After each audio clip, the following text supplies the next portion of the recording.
Hi, this is a documentary about Muslims.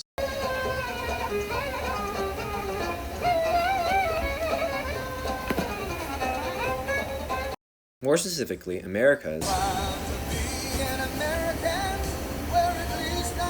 What view on them? But what caused this view? Well, first let's take a look at America's contribution to the Middle East. The U.S. has had, in the last few decades, a large involvement in the Middle East. This involvement has shaped the region and in many ways has created the unstable and extremist state it is today. The Soviet-Afghan War. In this conflict, Soviet Russia sent troops to stabilize the growing unrest with the communist Afghan government. To stop the spread of communism, America supplied the local rebel group, the Mujahideen, with weapons. The Mujahideen would be successful in stopping the Soviets, but the Afghan state would be left with a highly extremist group to control the region, which would destabilize it. The Mujahideen would later split up and become many extremist groups, some of which would be the Taliban and Al-Qaeda. The Gulf War marks our first major involvement in the Middle East. This conflict saw a U.S. and United Nations coalition push Iraq out of Kuwait.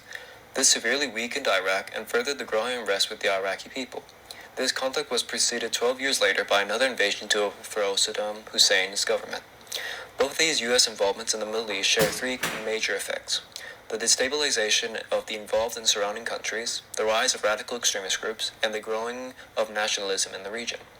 After Afghanistan pushed the Soviets out, they faced a civil war and the splitting up of the Mujahideen into small fighting groups. These groups were very nationalistic and held radical views on Islam. These groups would grow in number and influence due to the instability of Afghanistan during and after the Civil War. These groups would inspire and fund other extremist groups in the region. After the Gulf War and 2003 invasion of Iraq, Iraq experienced massive U.S. involvement and investment in the region. This grew resentment for the U.S., which caused an increasing amount of nationalism in the region. This nationalism would culminate in the insurgency following after the 2003 invasion of Iraq. This insurgency was funded by Al-Qaeda and would eventually turn into ISIS. The insurgency would further destabilize Iraq and would eventually destabilize the surrounding regions. We believe that as Americans we need to take responsibility for the Middle East and to not characterize Muslims by it. But most Americans are misinformed about what a Muslim actually is and what they believe. And we believe that this is due to social media and the school system. In recent studies, it has been concluded that most media outlets have a negative view towards Muslim people. In the 2018 study of Media Portrayals on Minorities Project, which was a project to deduce the overall media portrayal on African Americans, Asian Americans, Latinos, Jews, and Muslims, the project consisted on gathering 26,626 articles from 2018 that mentioned the group stated before. When the articles that mention an individual group once or twice were scored based on their tone, it was discovered that articles about Muslims were significantly more negative than the other groups, scoring at negative 0.70, compared to those about African Americans, Asian Americans, Latinos, and Jews, which all scored negative 0.05. 0.10, negative 0.12, and negative 0.05, respectively. And when the articles that mentioned the groups 3 or more times were scored, articles about Muslims still scored the most negative at negative 0.92, compared to the other groups which scored negative 0.03, 0.17, negative 0.13, and negative 0.28, once again, respectively. In an article by the Washington Post called "Newspaper Coverage of Muslims is Negative, and Not Because of Terrorism," it included a study to determine the tone towards the following groups: Muslims, Catholics, Jews, and Hindus. 850,000 articles ranging from 1996 to 2015 were collected based on 40,000 articles that were neutral. A baseline was established.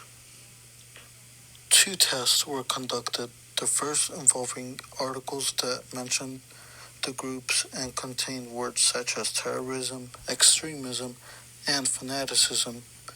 It was found that articles mentioning Muslims were very negative, scoring at 78%, while articles about Catholics were 40%, articles about Jews 46%, and articles about Hindus 49% negativity. The second test didn't include articles that had the terrorism and extremism focus, but once again, articles about Muslims scored poorly at 54%, Catholics at 37%, Jews at 36%, and Hindus at 29% negativity. The poor media portrayal of Muslims is aided by people not being educated about worship. This brings us to our second point, to why Americans are misinformed, which we believe is due to schools not teaching religion as it relates to history and culture. There is a lack of knowledge and understanding of other cultures and religions. In the American schooling system, students are not taught enough about other religions and cultures. If students are taught about Muslim culture and religion, they would understand that a vast majority of Islamic people are not extremists like members of Al-Qaeda or Taliban. This information is relevant because there is an inequality to Muslims in America, and there is a lack of schooling on their religion in our schooling systems, and that contributes to the extremist stigma on Muslims. But incorporating religion into the school curriculum usually raises fear and debate over teaching religion in schools and possibly indoctrinating children and teens. But teaching about religion and how it shaped the culture and history of a region is much more different than teaching the religion. Now let's go to our expert who has more information on this topic. That education in world religions, on world religions, for all of our children, in primary school, in high school, in public schools, in private schools, and in homeschooling. So what I'm proposing is, just as we require reading, writing, arithmetic, American history, so we should have a curriculum on facts about all the religions of the world, about their history, about their creeds, about their texts, their music, their symbolisms, their prohibitions, their requirements. And that this should be presented factually, straightforwardly, with no particular spin, to all of the children in the country. And as long as you teach them that, you can teach them anything else you like. That, I think, is maximal tolerance for religious freedom. As long as you inform your children about other religions, then you may, and as early as you like, and whatever you like, teach them whatever creed you want them to learn, but also let them know about other religions. Now, why do I say that? Because democracy depends on an informed citizenship.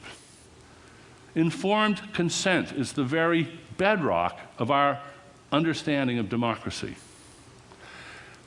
Misinformed consent is not worth it. It's like a coin flip. It's just not, it doesn't count, really.